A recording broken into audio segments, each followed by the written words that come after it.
Nous partons donc tout de suite pour la Tunisie où un calme très précaire règne dans la capitale. L'armée est présente, mais la population redoute les pillages, les violences et les provocations de la part des milices. Des policiers en civil ont été pris à partie par la population. Ce sont d'ailleurs des images assez violentes recueillies par nos envoyés spéciaux sur place, Olivier Santiki, Bernard Guerny et Thierry Valta. Désormais, la vigilance ne s'exerce plus devant les immeubles, mais directement sur les routes. À chaque carrefour, rond-point, intersection, les voitures sont fouillées par les habitants. Singulièrement celles munies d'une immatriculation administrative ou gouvernementale, ou dans notre cas, d'un numéro de location.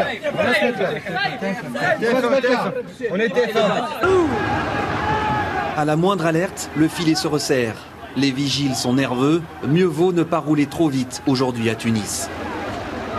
Une voiture il y a des gens qui circulent avec des flingues et tout.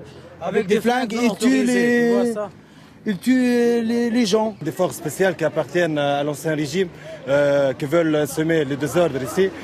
C'est un ordre de l'ancien président avant son évasion.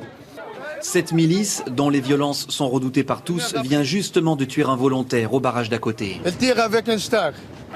Dissimulée dans une ambulance volée, elle s'est échappée en laissant derrière elle des indices accablants. Dans la cité Cayous El Kabaria, une famille est pleurée. C'est son fils qui vient de tomber sous les balles en essayant d'arrêter l'ambulance. Il m'a dit laisse-moi y aller. Il m'a crié laisse-moi partir. Je veux partir en martyr, maman. Je ne supporte pas l'injustice. Des riverains viennent nous chercher. Une autre fusillade s'est produite à quelques centaines de mètres de là, faisant une nouvelle victime. Cette fois, les policiers n'ont pas réussi à s'enfuir.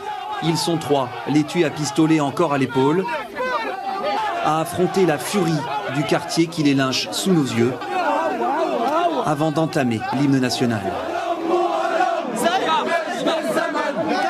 À la violence, la foule ne sait pas répondre par le calme. Et c'est peut-être justement sur cet effet de masse que comptent les agitateurs politiques du moment.